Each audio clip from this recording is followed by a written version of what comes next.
Bonjour, c'est Gilles du site boursicoté.com. Voici l'analyse technique des principales paires de devises du marché Forex ainsi que l'analyse de l'or et du pétrole pour les matières premières. Nous sommes aujourd'hui le vendredi 21 décembre 2012. Et nous commençons donc par l'euro-dollar. L'euro-dollar pour constater que le signal de sortie dynamique que nous avions eu hier, puisqu'il y avait ici cassure du support, eh bien c'est bien transformé en signal de consolidation, puisque nous avions ici cette zone des 23,6% qui correspondait au 1,3207, eh bien qui en cas de cassure nous donnait un vrai signal. Eh bien c'est exactement ce qui s'est passé, puisque suite à une cassure dans la nuit ici de l'euro-dollar des 1,3207, eh bien les cours ont continué à descendre, donc on poursuivait leur course pour venir atteindre ici l'objectif des 1,3144, un objectif annoncé qui correspond au 38,2% de Fibonacci. Donc l'euro-dollar est en phase de consolidation. Nous sommes ici dans une tendance court terme qui commence à marquer les signes de survente. Alors le stochastique est rentré en survente, le RSI se rapproche dangereusement de cette zone et nous avons ici le MACD qui est encore en pleine dynamique. Bon, on commence à avoir une belle amplitude, mais on voit que par rapport à cette phase, eh bien, on peut encore continuer. Donc a priori la zone ici des 38,2% de Fibonacci est tout à fait à portée. Nous y retrouverons d'ailleurs une moyenne mobile 50 qui pourrait soutenir les cours. Donc c'est vraiment cette zone qui est un objectif. Vous voyez comment on est venu ici imprimer une dynamique avec donc petite phase d'exagération assez rapide. On a consolidé légèrement. On est revenu chercher ici la moyenne mobile 20 exponentielle et l'ancien support des 1,3212 que l'on a testé comme une résistance. C'est très clair ici, le mouvement technique est très propre. Et ensuite on a accéléré à la baisse pour venir tenter une cassure ici de ces 1,3164. Donc la cassure est en phase de test ici. Et donc si cette cassure est probante, eh bien nous pourrions aller rejoindre les 1,3144 avant la clôture de ce soir. Donc phase de consolidation confirmée sur l'euro-dollar. Sur le câble, donc la paire livre sterling contre dollar américain, la tendance, donc la consolidation est un peu plus marquée puisque suite à la cassure ici cette nuit du retracement des 23,6% qui correspondait au 1,62,35, eh bien les cours ont accéléré. On est directement venu tester ici la zone des 38,2 et nous avons marqué un point bas ici sur la zone des 50% qui correspond au 1,61,55. Nous pouvons remarquer aussi que je vous avais indiqué plusieurs zones où en cas de poursuite baissière, les cours pouvaient temporiser. Alors on avait dans un premier temps la moyenne mobile 20 exponentielle, on a eu une petite temporisation effectivement, et on avait aussi ce support de tendance donc qui n'était défini que par 2 points significatifs.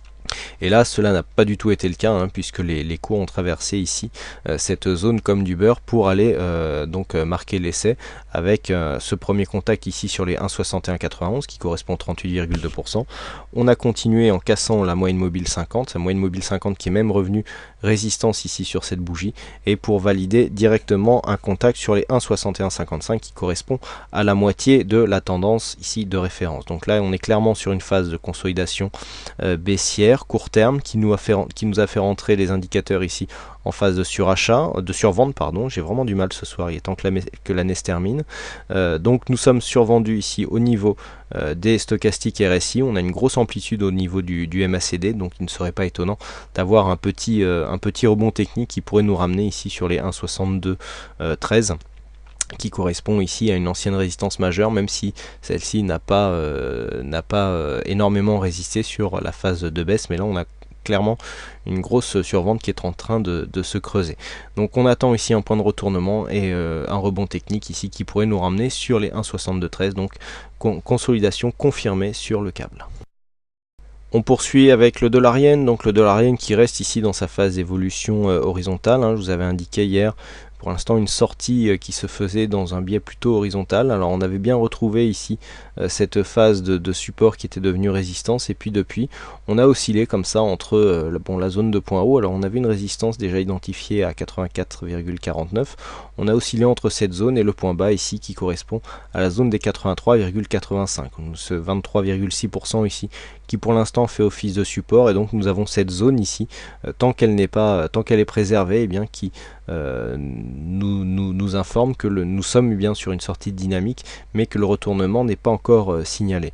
Une cassure ici de cette zone des 83,85 nous donnerait un signal de consolidation avec un premier objectif à 83,51 qui correspond au 38,2%, mais vraisemblablement aussi la zone des 83,22 qui est donc une zone de support majeur et qui plus est proche de la zone des 50% qui se situe à 83,17. Donc le dollar yen pour l'instant est sur une phase horizontale, signal de cassure, donc signal de consolidation en cas de cassure de ces deux zones. Par contre on invalide totalement en cas de cassure haussière des 84,61.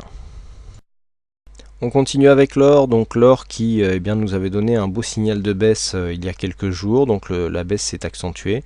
Nous sommes venus marquer, donc confirmer le point bas qui avait été marqué en séance hier, donc puisque nous avions un point bas à 1635 $ l'once.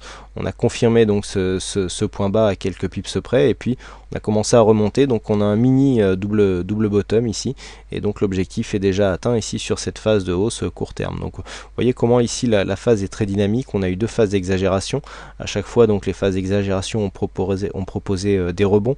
Alors c'est pas toujours automatique hein, sur le gold, mais il y a quand même des fois où ça marche.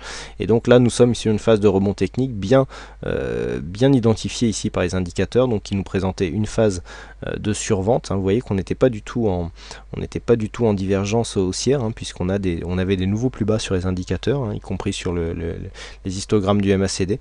Et donc là on avait bien détecté un retournement et donc on a un rebond technique hein, qui nous est confirmé ici par les indicateurs. Donc ici on peut rejoindre assez facilement les 1665 $ l'once, hein, surtout juste avant le week-end. Il est fort probable que nombre d'investisseurs qui ont pris ici, qui ont accompagné le mouvement à la baisse, sortent de leur position avant le week-end et donc fassent remonter légèrement les cours jusqu'à venir atteindre ici les 1664-65 $ l'once. Donc ici l'or est toujours dans un biais baissier court terme, tant que nous n'avons pas ici une remontée et donc un test des 1676, eh bien on considère que la tendance est toujours baissière sur le métal jaune.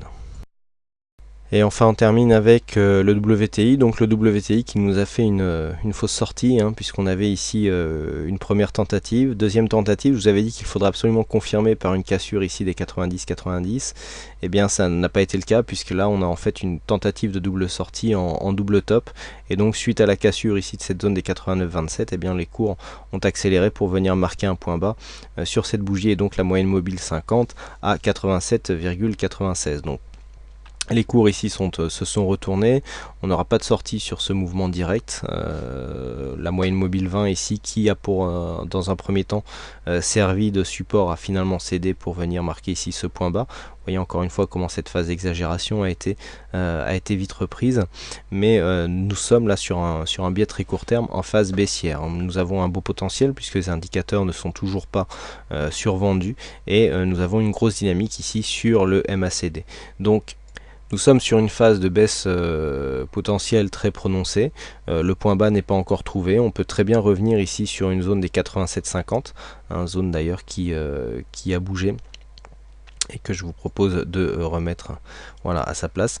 Donc 87,50 ici qui peut faire figure d'objectif pour cette phase baissière, qui ne remettrait pas totalement en cause dans ce cas-là la phase haussière ici qui était en train de se développer, puisque nous aurions cette phase de résistance qui serait testée ici comme une phase de support. Donc c'est tout à fait possible et cela ne remettrait même pas en cause ici un début de mouvement haussier sur le WTI.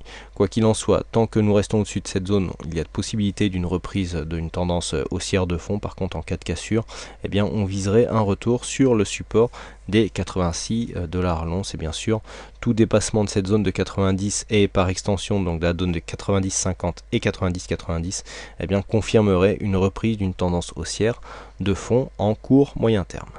Voilà ce que l'on peut dire donc sur ces analyses techniques forex et matières premières. Il ne me reste plus qu'à vous souhaiter à toutes et à tous de bonnes fêtes, puisque je serai absent la semaine prochaine. Donc bonne fête de Noël et surtout bonne année pour ceux que je n'aurai pas l'occasion de croiser sur le chat du site. Et donc je vous propose de nous retrouver dès la nouvelle année donc 2013 pour d'autres analyses techniques en vidéo. Voilà, bonne fête de fin d'année à tous et à bientôt pour de nouvelles.